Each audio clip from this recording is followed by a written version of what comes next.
Ahora pasaremos con, como les mencionaba, la presentación de la docente aquí presente.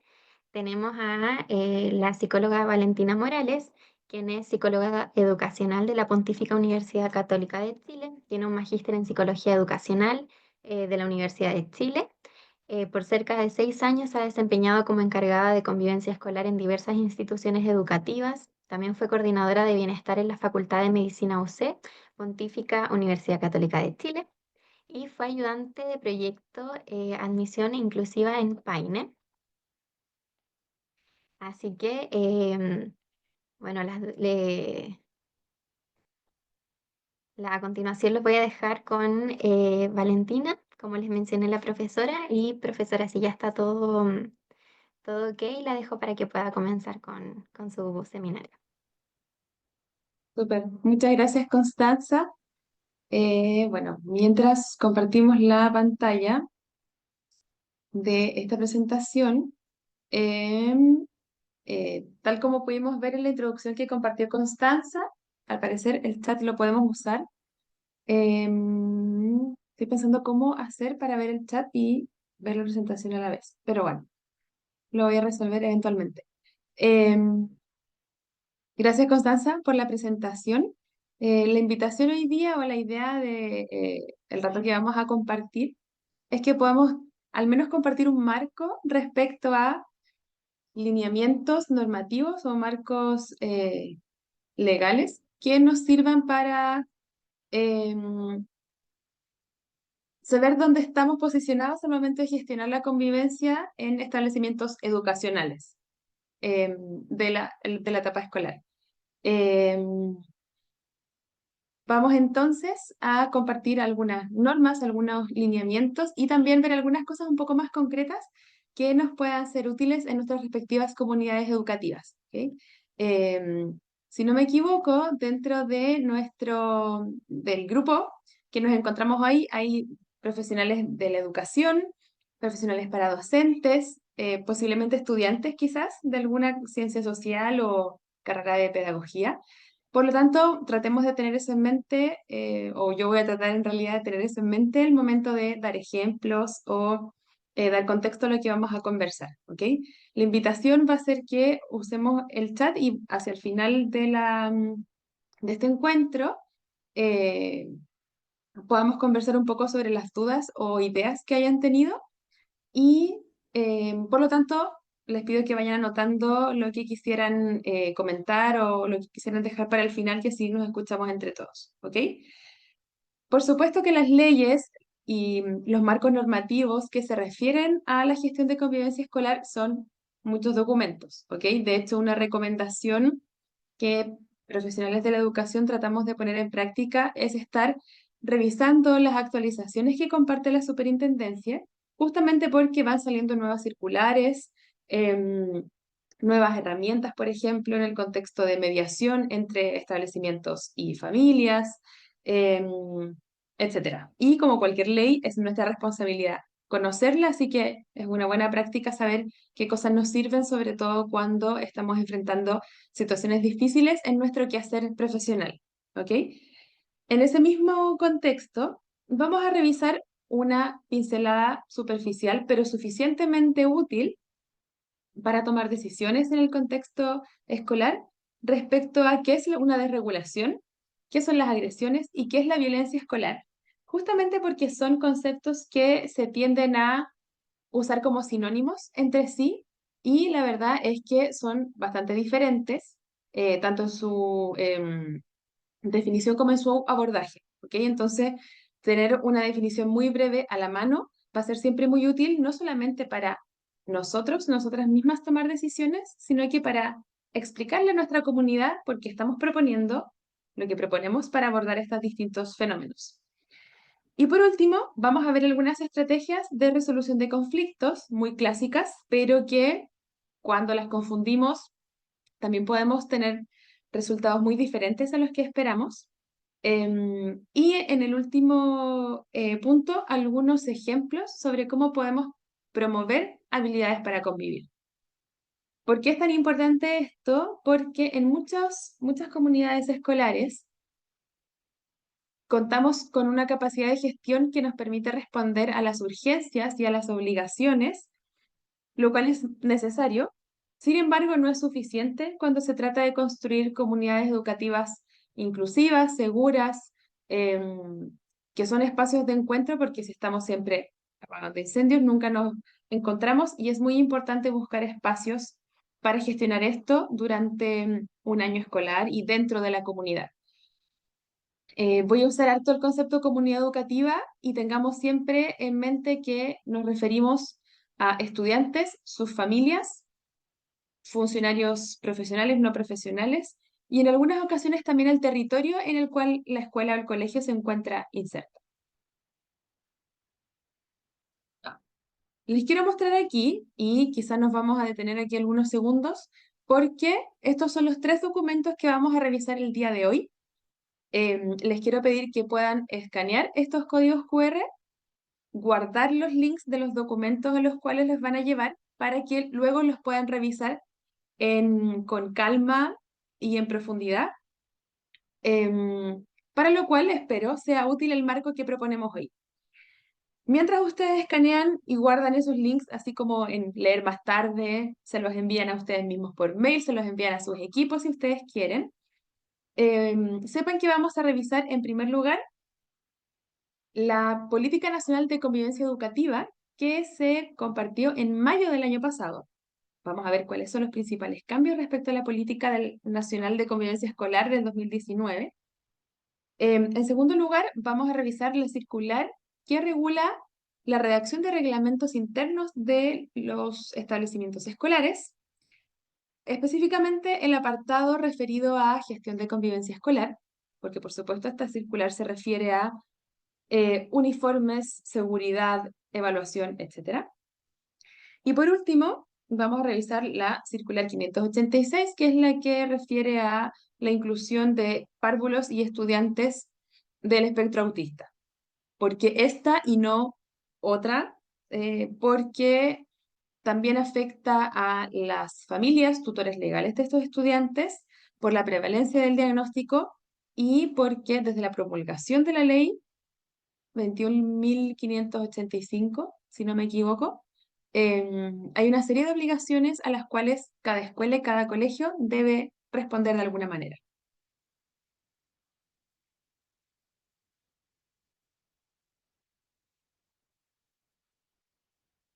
Comencemos entonces con la Política Nacional de Convivencia Educativa.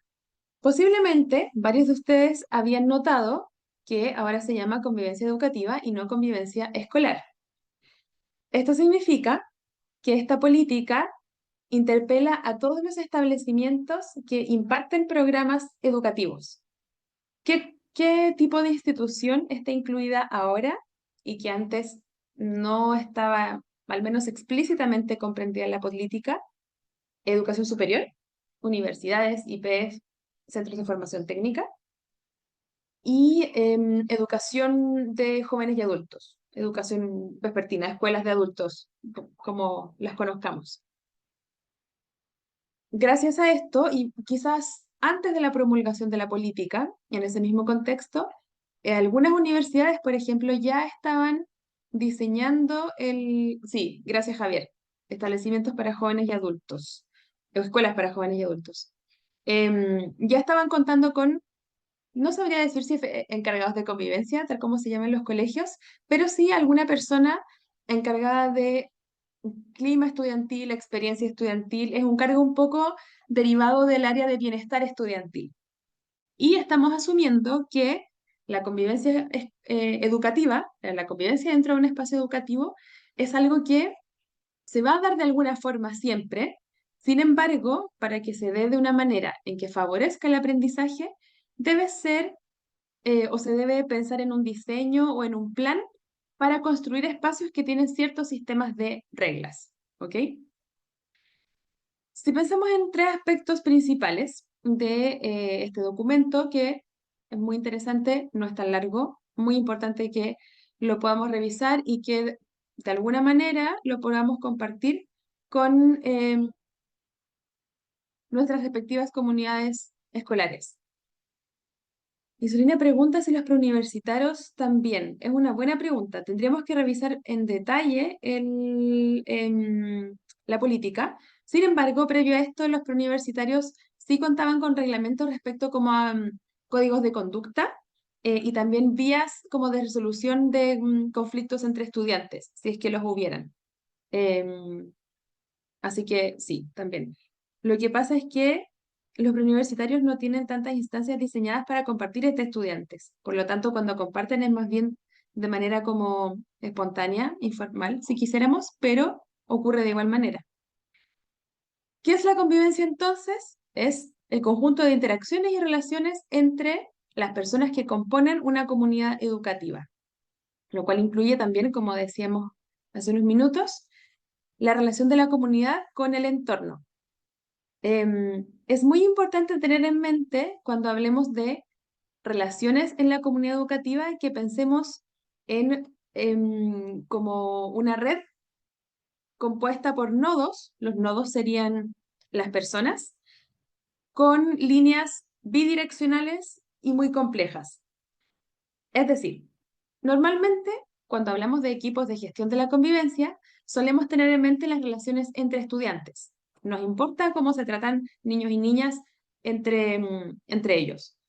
Pero, por supuesto que estudiantes también se relacionan con sus docentes, también con las familias de sus pares, también con el equipo de auxiliares, personas adultas se relacionan entre ellas, etc. Entonces, es importante tener en mente la densidad de líneas que va a tener ese mapa mental, ¿ok?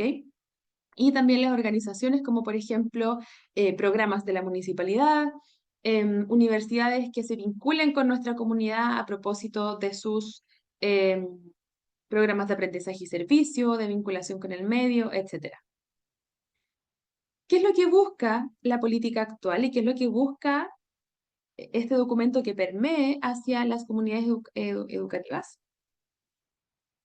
Promover una forma de convivir o un estilo de convivir que incluya formas de reflexionar respecto a las prácticas, tanto pedagógicas como de gestión, son niveles distintos de administración, teniendo siempre en mente dos principios muy relevantes. El primero de ellos, el principio de cuidado colectivo, es decir, la idea de que el cuidado no es una responsabilidad individual, ni una responsabilidad que recae solo en quienes formalmente se ocupan del cuidado, sino que debería ser parte de una ética del comportamiento.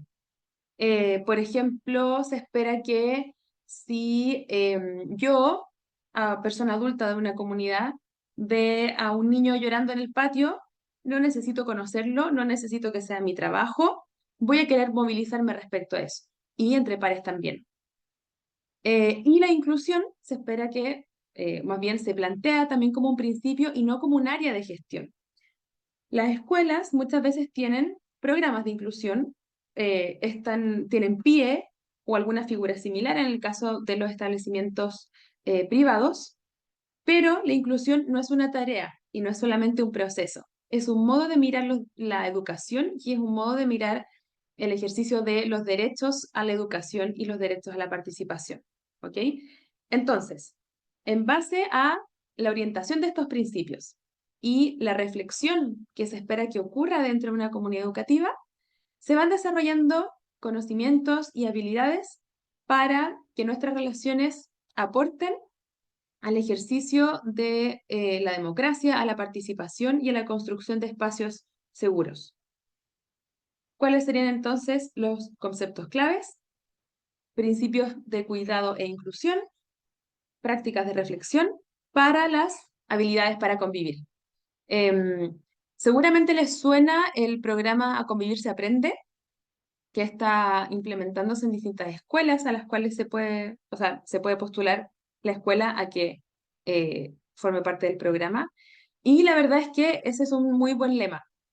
Muchas veces hablamos de valores, por ejemplo, como símil de actitud, que personalmente no me gusta mucho, porque el valor tiene una carga moral muy grande y en nuestro imaginario está la idea de que las personas tienen o no tienen valores.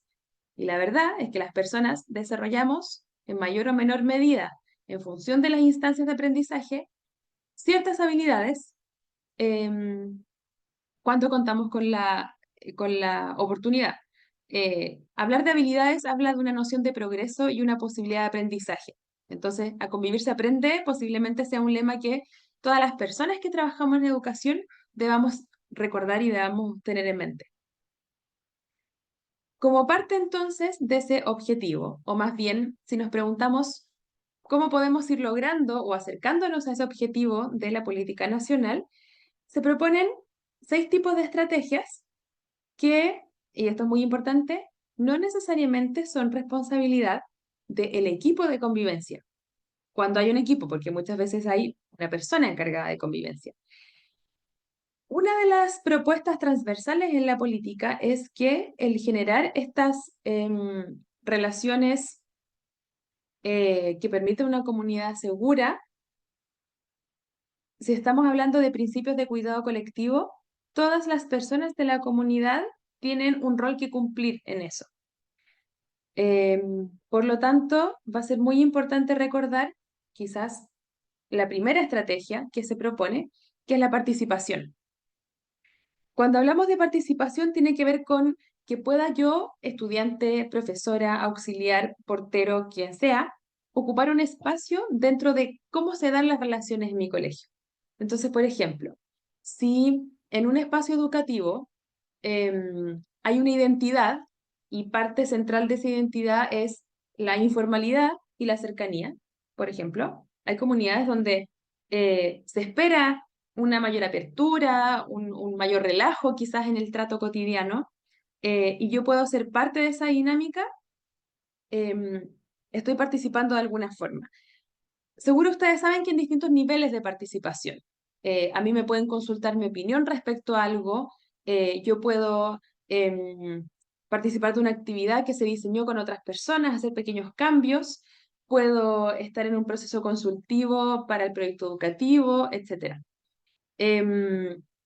Y participación no implica de todas las personas en la misma medida porque no tenemos la misma responsabilidad, ¿ok?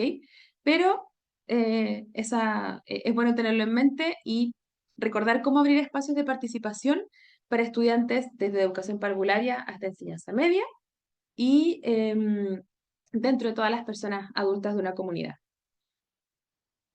De la mano con eso, se recuerda la importancia de mantener canales de comunicación abiertos y fluidos en todas las direcciones, tal como veíamos este mapa de vínculos, que las vías de comunicación sean igualmente abiertas y multidireccionales. Em, Se enfatiza también la importancia de contar con canales para resolver conflictos de manera pacífica y dialogada, eh, contando por supuesto con los procedimientos formales para eso, pero también con la formación y el conocimiento que eso requiere, ¿ok? Por eso mismo es muy importante que en los espacios educativos o en los espacios escolares, si quisiéramos centrarnos en la etapa escolar, contemos con procedimientos y protocolos conocidos por la comunidad y prácticas. A veces hay costumbres que no están escritas en ninguna parte, pero que son modos de abordar las situaciones que al ser costumbres compartidas se convierten en una certeza tal como si estuvieran escritas en algún lugar. Algo tan sencillo como, por ejemplo, en mi colegio, por ejemplo, todo el mundo se saluda con todo el mundo, a veces varias veces al día. No es obligatorio, no está escrito en ninguna parte, pero es un modo de funcionar del cual ya todos somos parte. Em, También, cuando hablamos de gestión de redes territoriales, estamos hablando de aportar a nuestro entorno, pero también aprender de los programas disponibles. Eh, por ejemplo, por ejemplo, existe la certificación ambiental para las escuelas y eso implica hacer un cambio en nuestro comportamiento ecológico. Tenemos que hablar con la municipalidad, a veces vamos a talleres de capacitación, etc. Eso podría ser un ejemplo.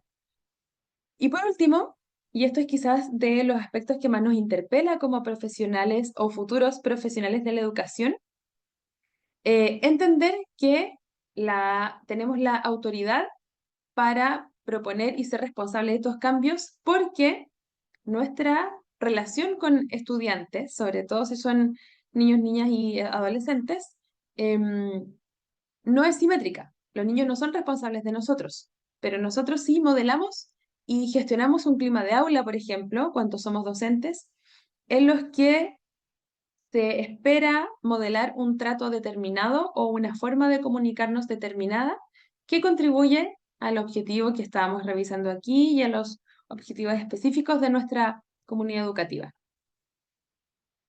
Voy a ir un poquito más rápido, ¿ok? Eso en el marco de la política de convivencia.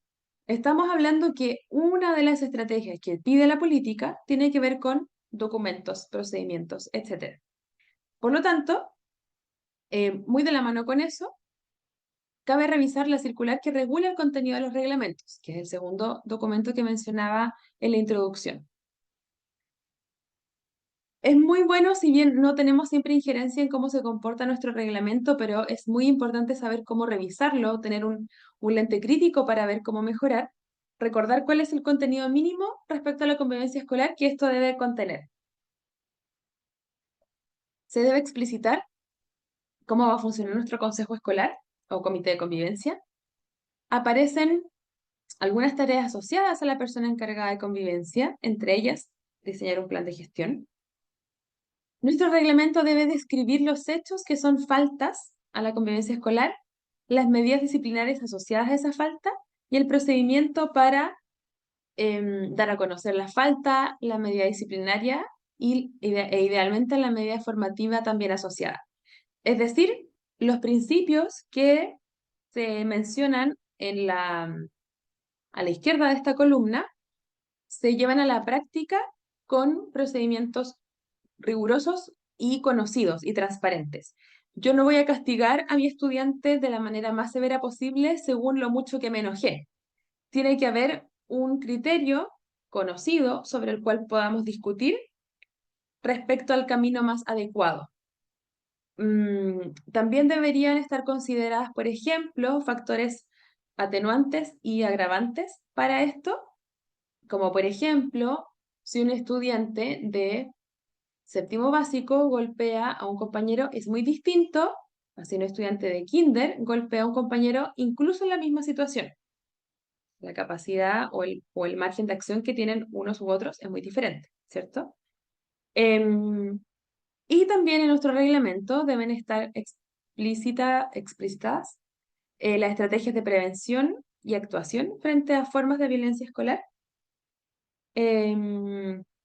así como a la participación de distintos organismos internos. Por ejemplo, no se trata solamente de listar lo que se hace, lo que está mal hacer y cómo, qué medida tomar al respecto, sino que si pensamos en niveles de gestión, en el nivel de promoción de habilidades y promoción de participación, tiene que estar explícito que vamos a relacionarnos como institución con el centro de estudiantes, agrupación de padres y apoderados, etc. No podemos no contar con eso y es muy importante trabajar de forma activa con esos organismos, ¿ok? Esta circular está basada en la definición que hace la Ley General de Educación sobre qué es la convivencia escolar y em, una pregunta muy común respecto a la gestión colaborativa de conflictos. ¿Cuál creen ustedes? Y aquí les pido algunas respuestas por el chat. ¿Qué puede ser la diferencia entre conflicto entre pares y violencia escolar? Algunas pistas quizás o aspectos claves que ustedes sepan reconocer.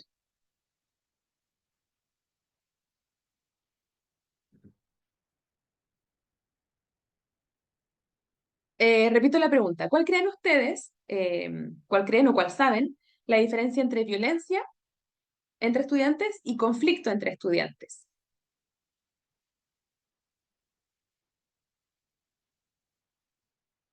Efectivamente, el conflicto no es necesariamente violento. De hecho, si estamos hablando de conflicto, no tiene por qué haber agresión de por medio, como menciona Paula.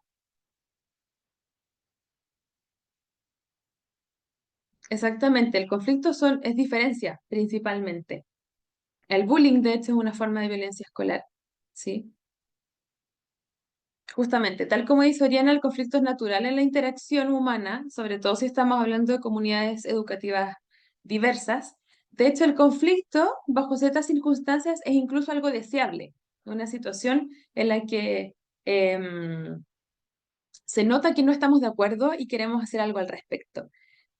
Como decía alguien también por ahí, la violencia es, de hecho, un ejercicio ilegítimo del poder y, por lo tanto, asimetría. Em, Cuanto a la violencia, y también es muy importante que son fenómenos relacionales y que tienen que ver con una cultura.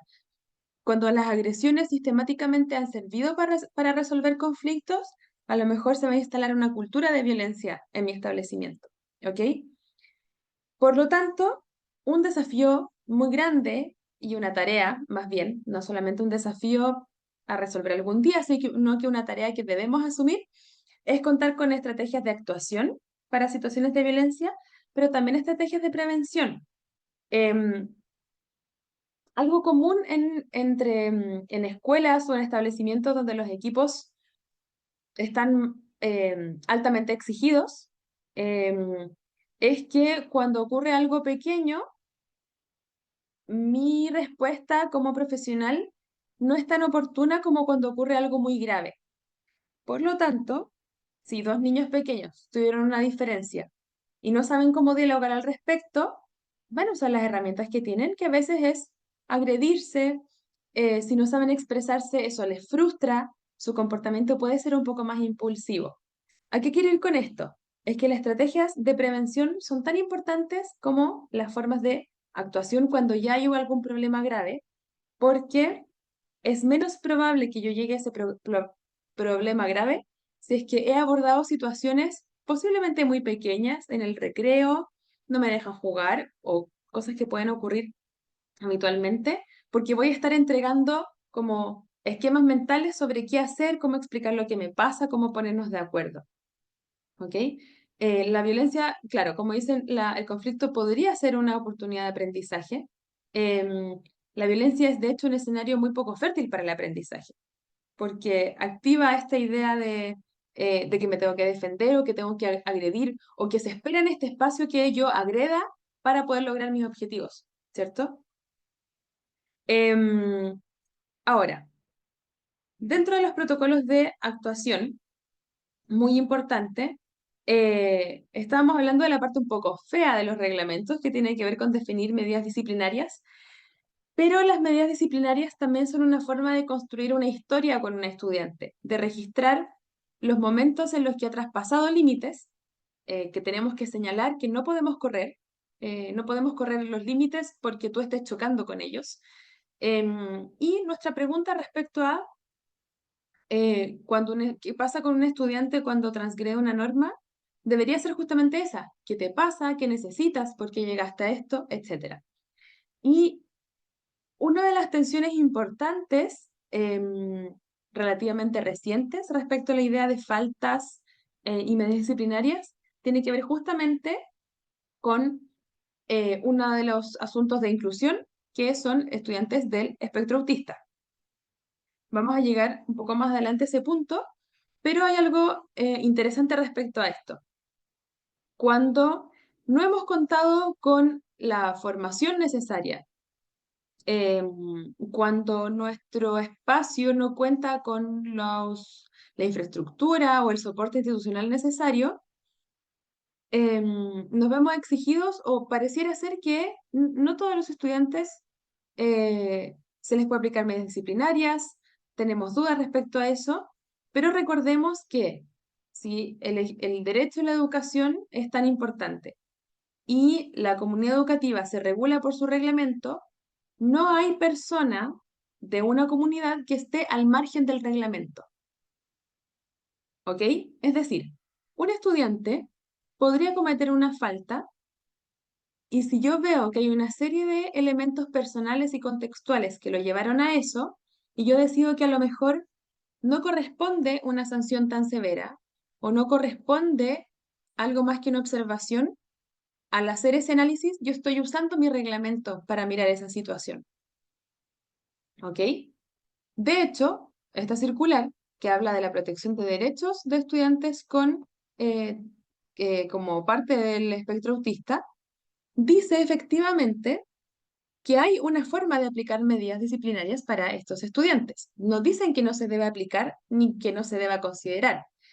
Lo que nos pide es hacer un análisis de una conducta que ha transgredido una norma considerando esta condición de autismo en cualquier punto del espectro. ¿Ok? Por lo tanto, nuestra obligación como establecimiento educativo cualquiera, mientras cuente con reconocimiento oficial del Estado, es que aseguremos un entorno educativo en el cual todas las personas puedan acceder a la educación, y esto significa acceder al proceso formativo que necesitan para ir adecuando su conducta a los logros de aprendizaje al clima que esperamos dentro de nuestra escuela.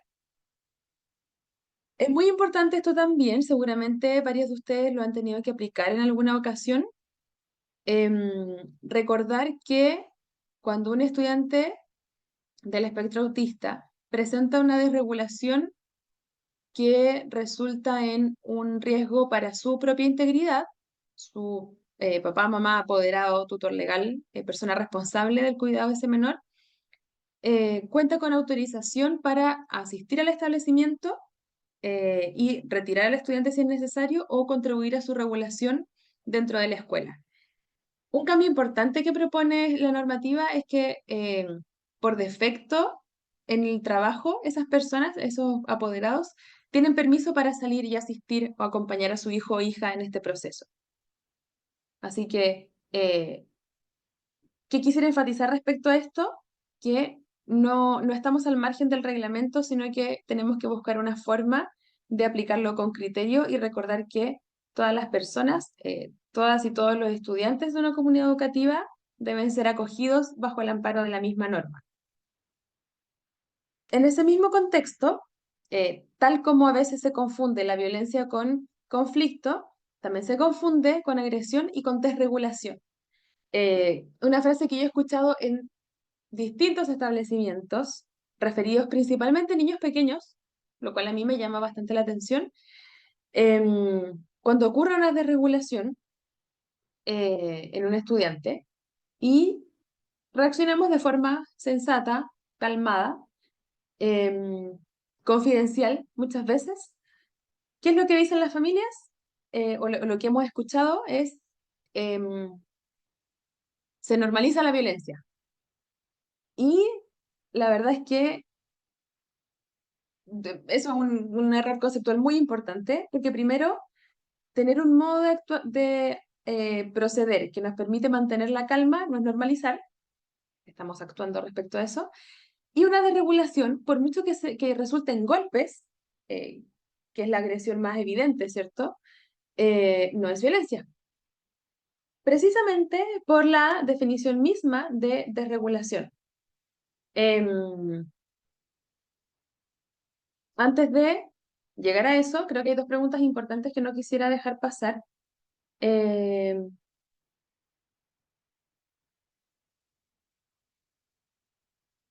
sí, efectivamente el establecimiento tiene que entregar un certificado que acredite que en el fondo el apoderado salió del trabajo para ir a acompañar a su hijo o hija al colegio. Y eso responde a la pregunta de Hugo, yo diría, como que esa es la forma. En el trabajo tendrías que compartir el diagnóstico del especialista que aplicó el test A2. Em, y claro, el colegio no hace nada. Bueno, ¿cuántas veces hemos escuchado eso? Pero lo importante es saber que estamos haciendo cosas. Volviendo a la desregulación, es justamente una reacción muchas veces motora, emocional, ¿cierto? La experiencia subjetiva, que ocurre cuando el estudiante, niño o niña, excede su propia capacidad de controlarse, básicamente. No puede. No es una pataleta, no es una maña, no es show, no está llamando la atención. No puede. Llegó a su propio límite. ¿Ok? Em, no veo mi propio título, permiso. Ah, ya, perfecto. Ejemplo de esto, hay un niño en sala algo ocurre en la sala de clases que lo frustra, por ejemplo, le quitaron el juguete que lo estaba distrayendo y cuando un compañero se acerca a decirle algo, lo golpea. Es un ejemplo clásico. ¿Qué se hace ahí? El protocolo de acción en caso de regulación emocional. Hay orientaciones en el Mineduc para que cada establecimiento tenga su propio protocolo. Y en el caso de estudiantes con autismo, hay un protocolo específico para cada estudiante. Es decir, el protocolo de nuestro establecimiento, que puede ser el del Mineduc, aplica para cualquier estudiante, pero cuando alguno de ellos cuenta con el diagnóstico de autismo, requiere un procedimiento específico. ¿Ok? Distinto es este escenario a una agresión física. Es el contacto físico, básicamente, que viene de una reacción impulsiva frente a una diferencia, frente a un conflicto mal resuelto. Es una situación puntual en la que una persona agrede para expresar su frustración, rabia o como una forma de terminar el desacuerdo. Un ejemplo de esto que podría ser, ahí, todos estos son ejemplos, cualquier semejanza con la realidad es mera coincidencia, no es así. Son ejemplos realistas de comunidades educativas que seguro conocemos. Por ejemplo, estamos en el recreo de educación parvularia. Hay un niño que en vez de deslizarse por el resbalín se queda sentado, le piden que se mueva, no se mueve y finalmente lo empujan. Por supuesto que cuando te empujan, caes más fuerte que cuando tú te lanzas y eso resulta en una agresión física. ¿Ok? ¿Qué podemos hacer ahí? No es una desregulación. Yo, estudiante de kinder, empujé a otro plenamente consciente de lo que estaba haciendo, pero es una conducta que como colegio no queremos reforzar, no queremos dar pie a que siga ocurriendo. Por lo tanto, vamos a investigar qué pasó, a qué estaban jugando, quién estaba ahí, etcétera. Vamos a buscar medidas formativas, que podría ser que estos estudiantes participen de la creación de un juego y posiblemente vamos a darnos una vuelta cada cierto tiempo en ese patio para asegurarnos de que esto fue suficiente o si hay que volver a conversar con los estudiantes, si hay que regular el uso del juego de alguna manera, etc. Y la violencia, que es mucho más fácil definirla que abordarla, ya lo sabemos. ¿Qué es importante respecto a esto? Que es un fenómeno relacional, cultural y multicausal. ¿Qué podríamos decir ahí? Que no sería preciso del todo decir que un niño es violento o que una persona es violenta. Em,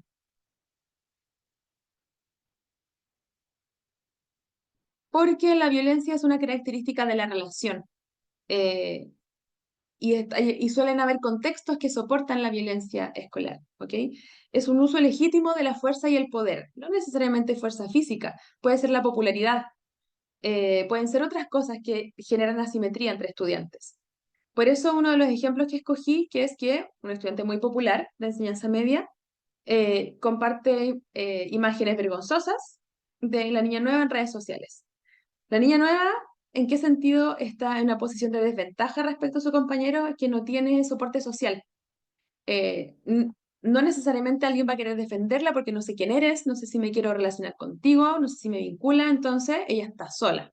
Versus todo el respaldo con el que cuenta un niño que tiene una posición segura, cómoda dentro de su comunidad, ¿ok?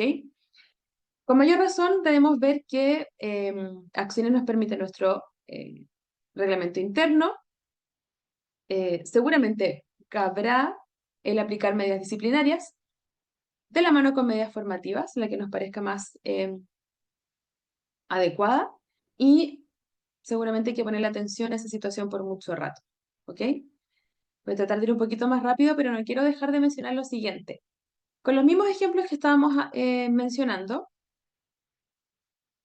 hay un énfasis muy importante que podemos ver aquí en la columna de la derecha.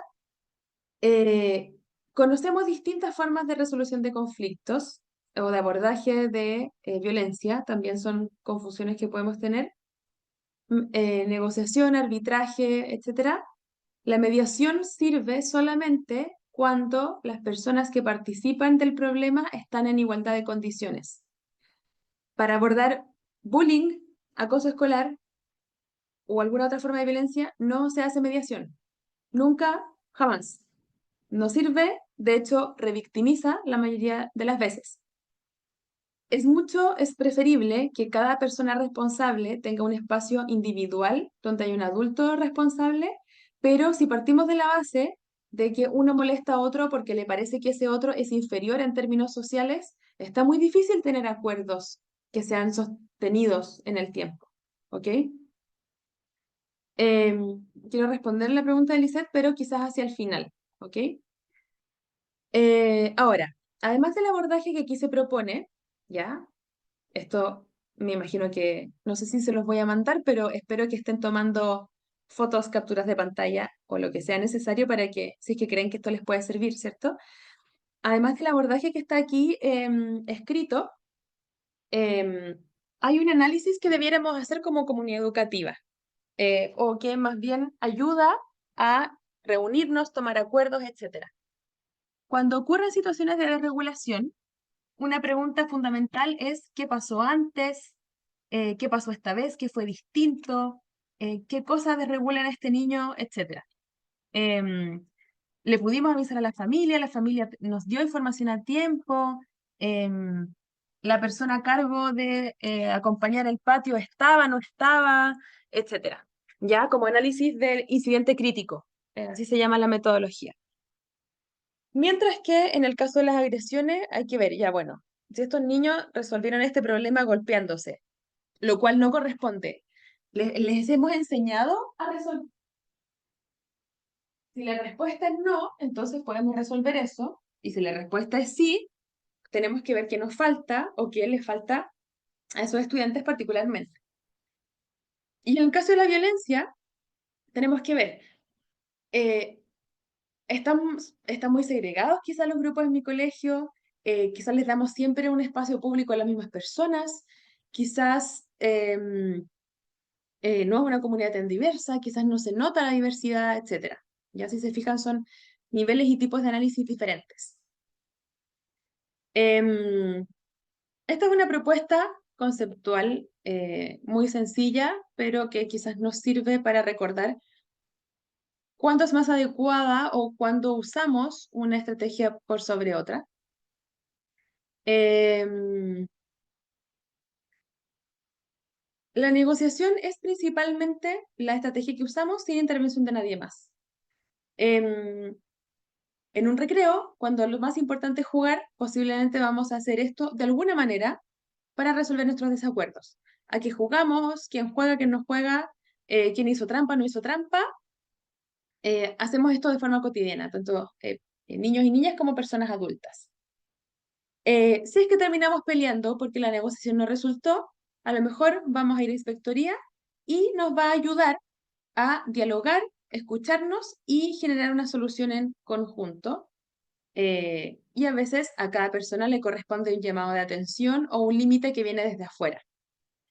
Y la mediación es una estrategia en la cual hay una persona neutral cuyo rol no es atribuir responsabilidades, sino que facilitar la comunicación. Eh, Cuando hay personas que no se llevan bien, estudiantes que discuten, que no está tan claro qué les pasa, no han podido escucharse, a veces es importante que participen de una mediación y que pueda ir haciendo un poco de intérprete entre lo que ocurre en esa relación tan conflictuada muchas veces. ¿Ok?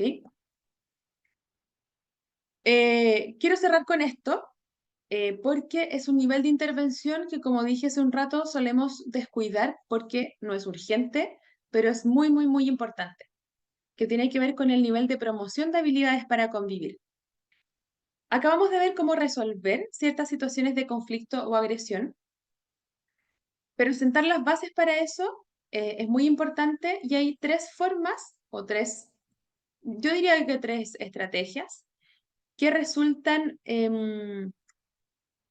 más posibles de incorporar en la vida escolar regular y que se pueden seguir de una forma un poco más sostenida en el tiempo. Quienes acá saben más de currículum tendrán claro que en cada asignatura se declaran actitudes y en todas las asignaturas, desde niveles iniciales hasta enseñanza media, actitudes para convivir, actitudes de diálogo, trabajo en equipo, etc. Em, una posibilidad es que ustedes, como personas que trabajan en convivencia o que les interesa la gestión de la convivencia, es que busquemos algún objetivo dentro de mi asignatura o la asignatura de mi equipo y pensemos ya en matemáticas, en séptimo básico, en la unidad de geometría, hay una actitud respecto al trabajo en equipo para resolver problemas. ¿Cómo voy a promover eso? Voy a hacer un trabajo en grupo en el cual la instrucción explique cómo las personas tienen que ayudarse entre ellas, etcétera, etcétera. Entonces, ¿a qué voy con esto? Es que no es que yo deje de hacer clases para que mis estudiantes aprendan a convivir, sino que les enseño de una manera en que trabajando en equipo van a poder aprender distintas cosas. Eso es una forma de intervención. Otra forma de intervención, que es también muy clásica, pero no por eso obsoleta, es establecer distintos hitos. Por ejemplo, la Semana de la Convivencia. Cuando hacemos cosas masivas y visibles, estamos sensibilizando, estamos haciendo un gesto público de cosas que nos importan. Y aquí hay algo clave. Yo encargada de convivencia no tengo que planificar todo yo. Y a lo mejor lo que voy a planificar es muy sencillo, pero si esa planificación implica trabajar con el centro de estudiantes, preguntarle a los niños de primero básico, informar a través de la familia, y a lo mejor voy a hacer simplemente un partido de fútbol, pero me di esa vuelta, ese proceso de planificación, finalmente el partido de fútbol es casi que lo menos importante.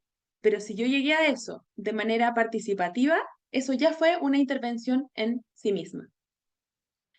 Y por último, em, es muy importante contar con espacios de formación con la comunidad completa. Con esto no me refiero solamente a charlas o talleres o reuniones de apoderados, sino que recordar que todas las interacciones con las familias son también momentos educativos. Sobre todo cuando hablamos de diálogo y de resolución de conflictos, todos los encuentros entre personas son oportunidades para mostrar la manera en la que queremos convivir como comunidad.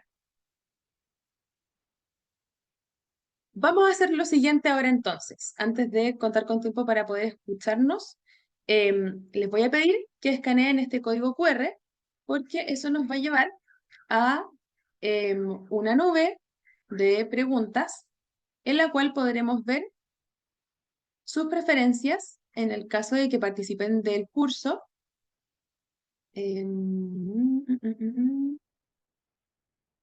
Entonces, ustedes van a escanear ese código y van a poder responder qué temas relacionados con gestión de la convivencia les gustaría abordar en el curso.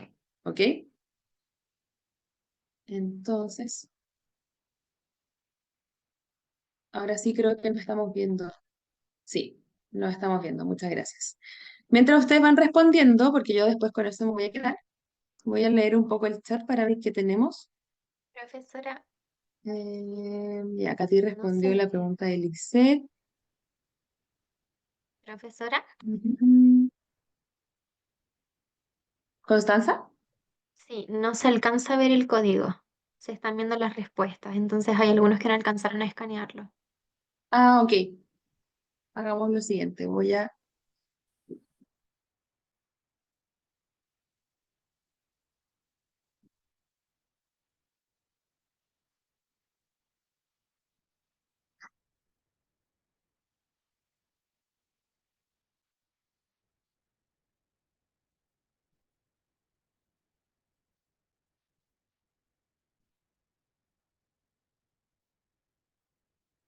Alguien pregunta, ¿cómo relacionamos convivencia con Ley Karin?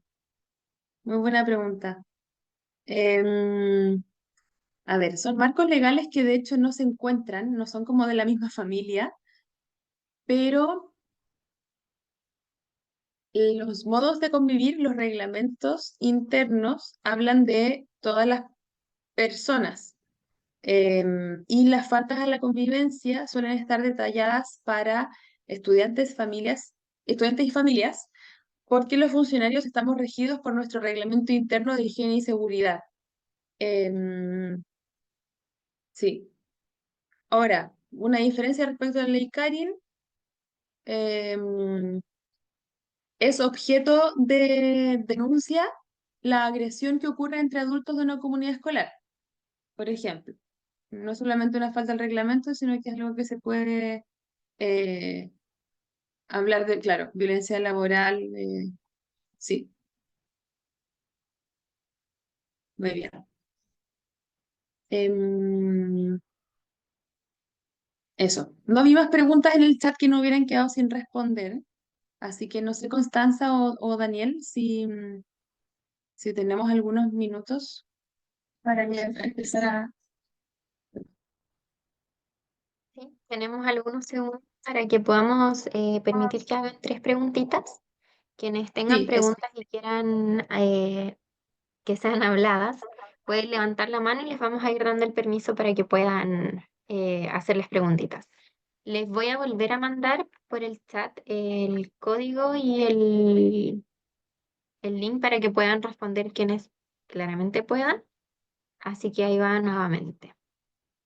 Bueno, tenemos a Isolina Pradenas que levantó la mano, así que le vamos a permitir que haga su pregunta. Hola, Hola. Dale, Celina. mi pregunta va basada más que nada en una de las estrategias de resolución de conflicto que es específicamente la mediación. Ya, yo Ujú. soy mediadora de la Superintendencia de Educación, pero en realidad el cargo es un cargo inventado porque la mediación escolar se creó sin tener campo. ¿Por qué? Porque no llegan casos de mediaciones laborales a la Superintendencia de Educación. Entonces, las mediadoras escolares particulares en realidad no tramitamos ninguna mediación escolar. ¿Por qué? Porque la mayoría de las mediaciones escolares se resuelven dentro de la misma comunidad educativa. Mi pregunta es, ¿cómo se puede realizar una mediación escolar dentro de un contexto educativo, considerando que uno de los principios de la mediación es que haya imparcialidad por parte del mediador y por lo general estas mediaciones las están haciendo los docentes o parte de la directiva del colegio y desde el momento en que un docente tiene relación con una de las partes, con uno de los alumnos, o por ejemplo una inspectora, desde el momento en que tiene acceso al libro de conducta de un alumno, pierde por completo la imparcialidad. Entonces, ¿qué tan imparcial realmente son estas mediaciones? Entonces, considero yo que los principios un poco se dejan de lado porque para mi criterio no hay ninguna imparcialidad si es que se designa una persona de la comunidad para Ujú. resolver una mediación. Mediaciones entre estudiantes te refieres, ¿cierto? Claro, mediaciones entre estudiantes, porque han habido casos que se han implementado, por ejemplo, no recuerdo el nombre del colegio, en que los mismos alumnos median entre los Sí, conflictos de entre, otros entre alumnos. pares. Exacto. Entonces, Sí, de hecho, ¿qué eso pasa ahí con la realidad? es una muy buena práctica en un contexto bastante específico.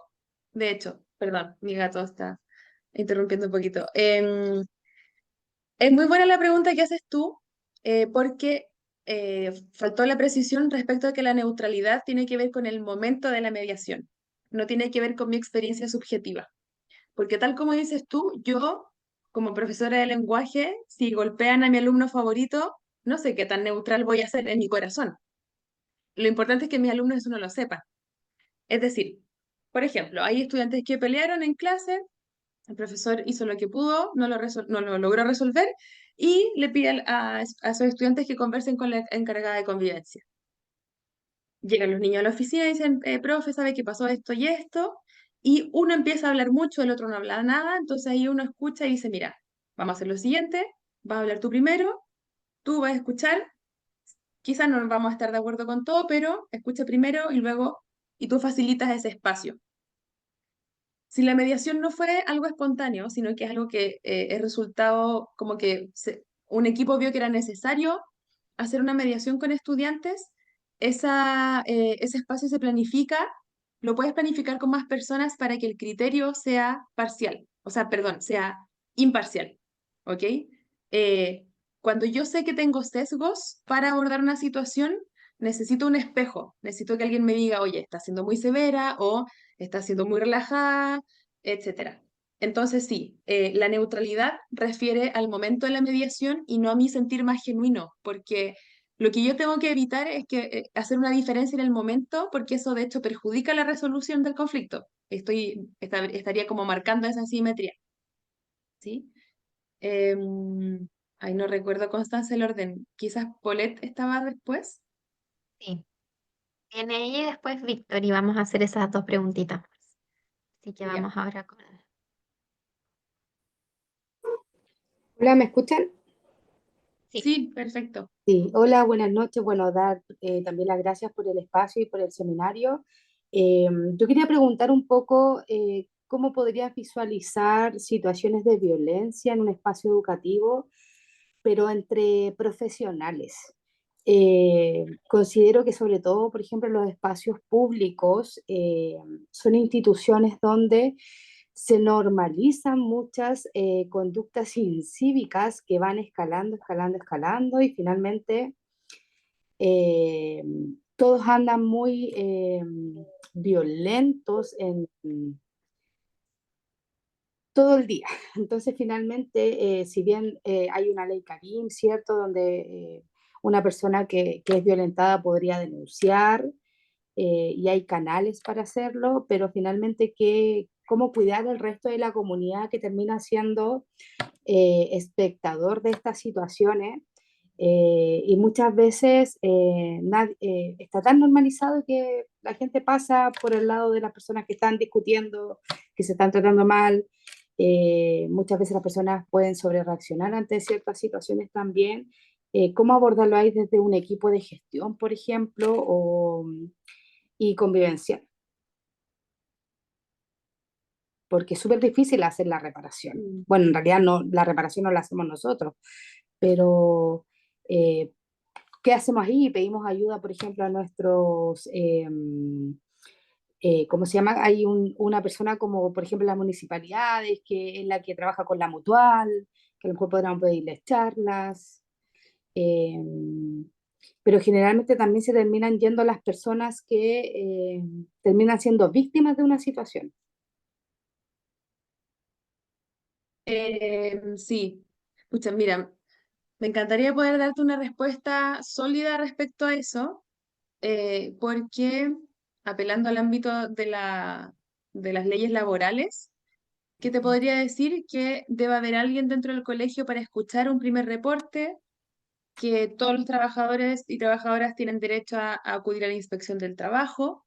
Sin embargo, si tú vas a la inspección del trabajo y no has activado el procedimiento interno, no me consta, yo personalmente no tengo tan claro que puedan acoger esa respuesta directa.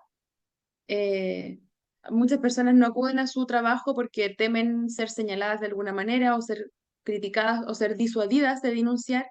Mm, Em, pero la respuesta educativa que te podría dar es que los espacios de diálogo previenen el uso de la violencia como forma de relación. Eh, Esto es como pensar las reglas de un juego. Si ustedes se fijan, los niños se comportan muy distinto cuando gana el que llega primero a cuando gana el equipo en el que todos participan, ¿cierto? El clima dentro de los juegos es muy distinto según cómo son las reglas. Entonces, ujú, por ejemplo, si yo estoy a cargo de un equipo, y cuando alguien se equivoca, yo me río de esa persona, o le ignoro, o le llamo la atención frente a todos, estoy dando permiso para que nos tratemos mal. Mientras que si mm, yo hago lo contrario, estoy haciendo de eso un ambiente más seguro. Entonces, por eso, como alguien decía también en el chat, que lo más preventivo es hacer espacios también de diálogo. Entonces, sobre tu pregunta partió diciendo cómo visibilizar la violencia en el trabajo. Em, la verdad es que si ya algo nos afecta, está siendo visible. El tema es que a veces no mm, nos atrevemos a ponerle nombre o no nos atrevemos a como poner el foco sobre eso, pero eso va a depender mucho de todas las culturas. Por eso te puedo decir, o sea, tiene que haber mm, una persona interna de recursos humanos o del equipo directivo que escuche estos problemas y luego de eso es el canal, que si no me equivoco, la inspección del trabajo. mm. Eh, pero me quedo con la tarea. Porque de hecho la ley Sí, Karin, que lo que sé es que hubo como 4.000 denuncias el primer mes después que se promulgó, algo así. Entonces, es igual una situación interesante. Sí, igual lo complejo ahí es que, por ejemplo, cuando las personas tienen una situación y, por ejemplo, van a la mutual, se activa, ¿cierto?, el protocolo como de crisis, por así decirlo. El procedimiento de la mutual es súper tedioso también porque finalmente para su proceso de investigación eh, entrevista, por ejemplo, no sé, al director del establecimiento y después pide como dos personas más a propuestas como de la persona víctima, por así decirlo, y si no, entrevista a dos personas aleatorias. Y por ejemplo, cuando esa violencia es recibida por la misma jefatura.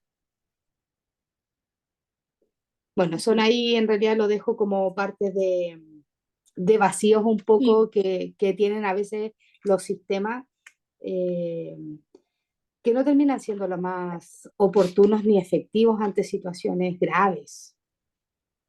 claro. Sí, bueno, ahí como comentan ustedes, hay un margen de error eh, que tiene que ver con el criterio, no sé. Pero como te digo, no es mi competencia. No te quedes con esta respuesta porque no es para nada suficiente. Así que si tienes la inquietud, es importante averiguar para estar tranquilas y seguras. Sí, muchas gracias igual por el espacio. Bueno, gracias.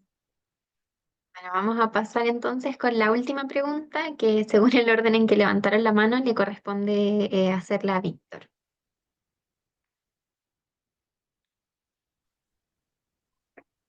Aló, buenas tardes, buenas noches ya. ¿Me Hola, escuchan? Sí, sí, te Bueno, escucho. primero, sí, primero que todo agradecer el espacio. Nosotros, bueno, veníamos ya de una capacitación acá en la Católica y hemos visto y como implementado bastante lo que ha expuesto, estimada, así que muchas gracias por todo. Eh, bueno, en las escuelas y los colegios son universos diferentes. Los RICE se tienen que adecuar a cada realidad, pero los lineamientos del ministerio son todos iguales.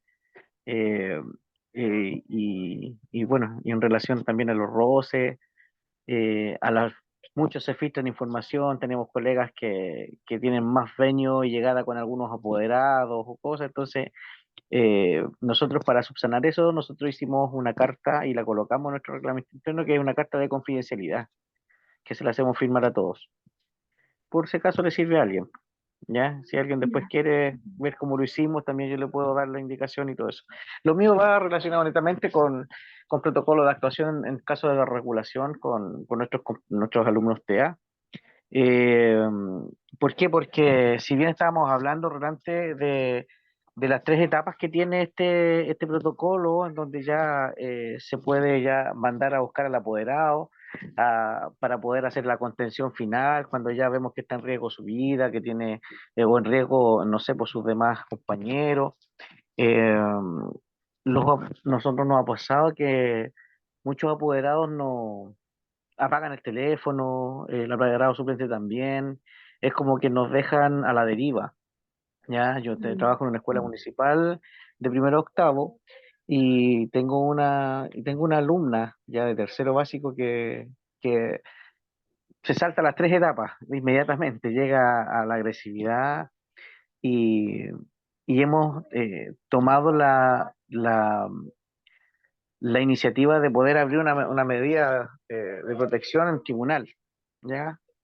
Pero no sé si estará bien eso, por eso te pregunto a ti, si se seguirá, porque esto viene ya sucediendo desde hace 2 años ya, desde primero básico. Ella está diagnosticada con TEA, pero también tiene síndrome de impulsividad, tiene un trastorno oposicionista y agresividad.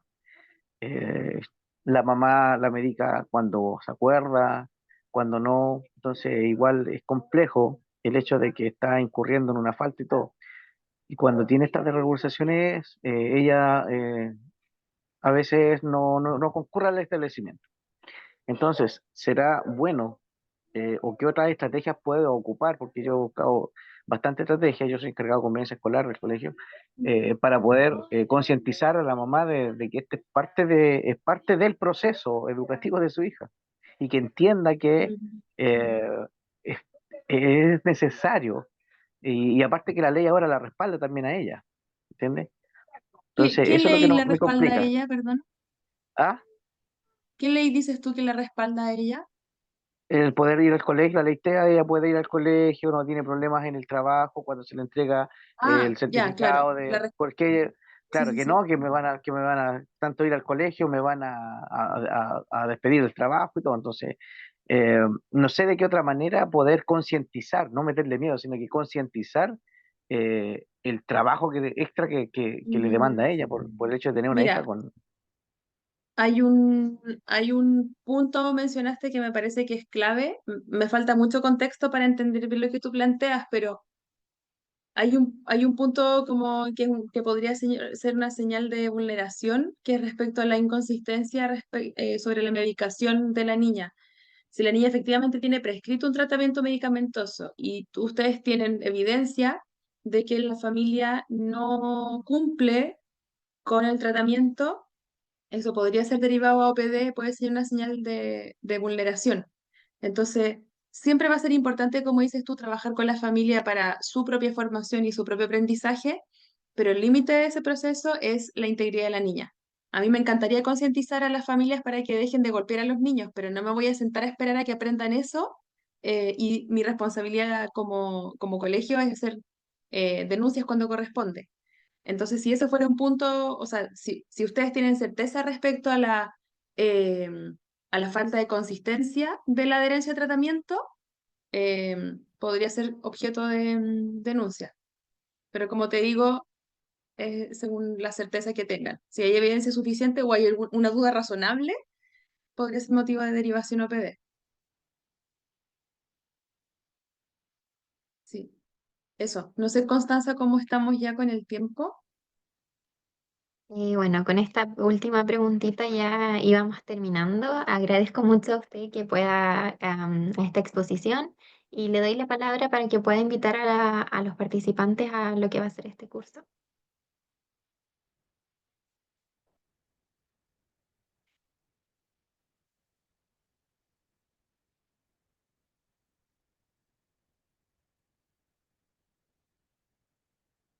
No sé si me alcanzó a escuchar. No, perdón. Lo No, no último hay no. problema. No se preocupe. Le daba las gracias por su exposición, a los participantes también por haber estado aquí y le permito el espacio para que pueda también invitarlos a este próximo curso que se va a realizar. Ah, sí, por supuesto. ¿Qué les puede contar de eso? Bueno, lo de hoy día, el espacio que se nos pasó volando, de verdad que fueron solamente los titulares. ¿Qué les puedo contar sobre el curso?